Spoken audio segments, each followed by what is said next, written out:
if it's a bad accident, if there's anybody injured, you're going to be doing a recorded statement. It's almost like a deposition where the insurance company will call you and say, "Hey, Mr. Hills, can we talk to you and ask some questions? We're going to do we're going to record it. Is that okay with you?" So, and the words that come out of your mouth right then, because they're going to take your words and your words and your words from 3 different vehicles and 3 different drivers, and they're going to see who's telling the better story is really what it comes down to. So your daughter needs to go write that down right after the accident. Once she's safe, once everything's good, okay, now here's what I want you to do, baby. Just write down everything in your phone, in your notes. Welcome to Tampa Home Talk with your host, native Tampa real estate girl, Katrina Madewell, a full-time, passionate, out-of-the-box thinker, love for home ownership kind of realtor with over 21 years of combined mortgage and real estate experience. Tune in every week at this time for expert advice on everything you need to know about home ownership, finance, maintaining great credit, building wealth, and making your everyday life better, and how you can be financially successful today and tomorrow. Remember, love where you live or let Katrina fix it. Now, here's your host of Tampa Home Talk, Katrina Madewell. The top 5 things that you need to know if you are in an auto accident. This is Katrina Madewell with Tampa Home Talk. I'm here in the studio with Mike Hills and Tiffany Firlik. And Mike, we were chatting about some of those things that are important that you need to know if you're just in an auto accident. It doesn't happen to us every day. So what are the things people should be thinking about right away so that it doesn't hinder them later and they don't, oh, I wish I wouldn't have done that, or I made a mistake? We get the amount of auto accidents that are coming through are like unbelievable. Just think about your driving home at the end of the day. How many accidents do you drive past? Right. So, and we get tons of people that are actually calling us and they've never had an accident before. So people always say, I've never had an accident. Don't get cocky in your brain that it can't happen. Like you, your wife, kids, new drivers that are out on their own. Everybody in your family, your core group really needs to know what to do when an accident does happen. Your fault, somebody else's fault, whatever. See other people texting and swerving, they swerve into your lane. And so if you're texting and they're texting, we're talking head on collisions and stuff. So, but I mean, obviously the first thing you got to do when there's an auto accident, or something that you're involved, you got to pull over to the side. You got to get out of the way of traffic. You see people in the middle of the intersections and the car's totally movable, but they want to stay there thinking they're going to preserve the crime scene to show to the police. You might make it worse. You will make it worse. And you can't be getting out of your car on, on Veterans Expressway or 54 or to 75. So think about this as for your kids. So think about your 18-year-old daughter type of thing that has this happen. So the car can be replaced. You can't. First thing you got to do is get yourself safe. Mode. Pull over to the side of the road. If the car could move, it's making all kinds of racket. Use the last breath of the vehicle to get it move, right? And then probably one of the biggest things is, you exchange information, but you got to be careful about what you say, and you got to be careful about what you do. People say sometimes, "I'm sorry, I'm so sorry, I'm so sorry," right? And you should never say, even if you're clearly at fault, and it's hard because if you're a good-hearted person, that can break your heart thinking that. But if you're, a scumbag, you're used to lying and cheating, but you shouldn't say anything about whose fault, because that turns into illegal. That's an admission of guilt, saying I'm sorry. So, and that could plant the seed into that other person. That means I'm going to call Morgan & Morgan, because all we see on TV nowadays is drug commercials and attorney commercials. So no admission. Then you got to document. You got to take pictures of the road, take pictures of the skid marks, take pictures of the damage, take pictures of the police officer's badge, take pictures of the insurance card, right? And your objective of that is what's going to happen is you'll probably, if it's a bad accident, if there's anybody injured, you're going to be doing a recorded statement. It's almost like a deposition where the insurance company will call you and say, "Hey, Mr. Hills, can we talk to you and ask some questions? We're going to we're going to record it. Is that okay with you?"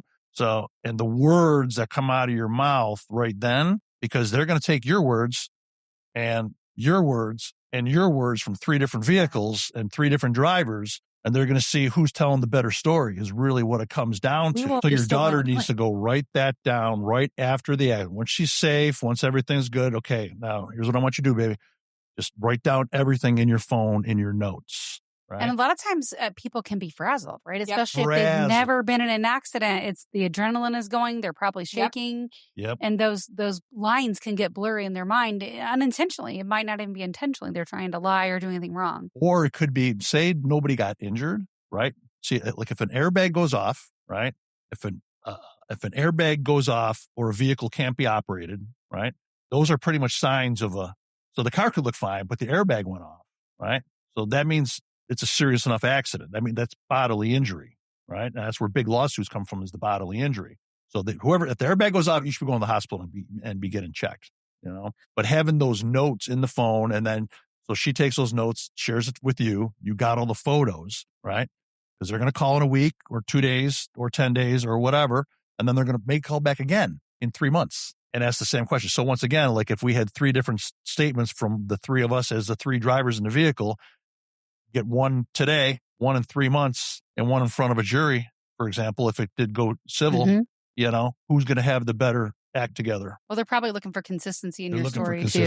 They're looking for consistencies is what they're looking for. So unfortunately, that's just, now we're sitting here doing this and it's pouring rain outside. I guarantee there's 3 accidents right outside, right outside on Dale Mabry, right here. It's just, it's becoming more and more frequent as auto claims. Well, we're super populated. The more people on the road, people that aren't from here, not familiar with the roads and the traffic patterns, all those things. Well, you also which is $10,000. And in other states, you got to take your vehicle in for an inspection, right? So they bring it in for a safety inspection. You're taking it in to look at the tire tread. You're looking at the windshield wipers. You're looking at another state. I mean, in Florida, we have, literally shit boxes driving down the road with bumpers held on with, duct tape. So there's more. So everything's kind of working against us. Down here, you got more debris in the road and, chipped windshields, like your front windshield. As long as you have comp on your insurance policy, you get a free windshield. No deductible is what I'm saying with that. But people think that, because it's statutory, if you file 3 windshield claims in the next year, I guarantee your premium's going to go up. Probably more than that windshield. Even though it's statutory. Isn't that crazy? Yeah. Isn't that crazy? Because it's so one windshield claim. Not a big deal. You're not going to hike. Well, Ferrari windshields. Yep. Yeah. Are Tesla windshields expensive? Oh, yeah. I just drive around with chipped windshields. I don't want to file a claim.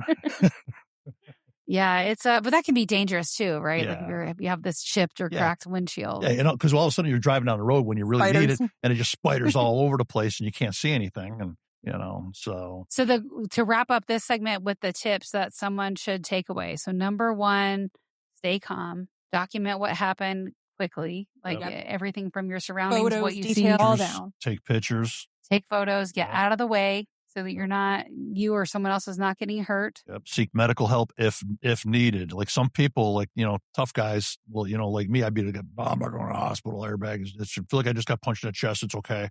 Because what happens in auto injuries, like the airbag, jogs your head, jogs your. And it's really what they're seatbelts. The kids in the back seatbelts jerked them, and really what it is, it's internal bleeding.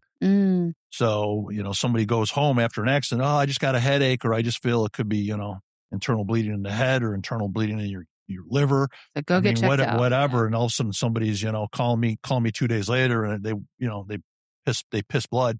And went to the ER and found out they had internal bleeding, which, so the severity, I mean, you got to get checked. The airbags go off. That's a big deal. And you got kids in the backseat. There's no airbags, but everybody goes to the docs. Yeah. Be careful what you say. So less is more, right? Less is more. For sure. Don't admit guilt by even saying, I'm sorry. That's a big one. Yep. Exactly. And what other talking points would you leave the person listening if they're in an accident, especially if it's their first one, right? Don't panic. That's a whole that's probably, you need to take 3 deep breaths. Close your eyes, 3 deep breaths. And let's say it is you with little kids in the back seat, and you're the crazy mom that just loves your kids, Mama Bear, right? So Mama Bear needs to take 3 deep breaths, calm down, jumps out of the car, and she gets killed. This stuff happens. It happens so often it doesn't even make the it doesn't make the news anymore. Right. This stuff. And that's what's kind of sad about it. But I mean, it literally is like, close your eyes, take 3 deep breaths, control your emotions, figure out what you got to do. So regain control, respond to the situation, and then react to the situation is what you got to do. And your reactions got to be thought out. I'm Katrina Madewell. This is Tampa Home Talk, and this is 5 things you need to know if you get in an auto accident that you need to know right away, not later after the accident with Triton Insurance Agency.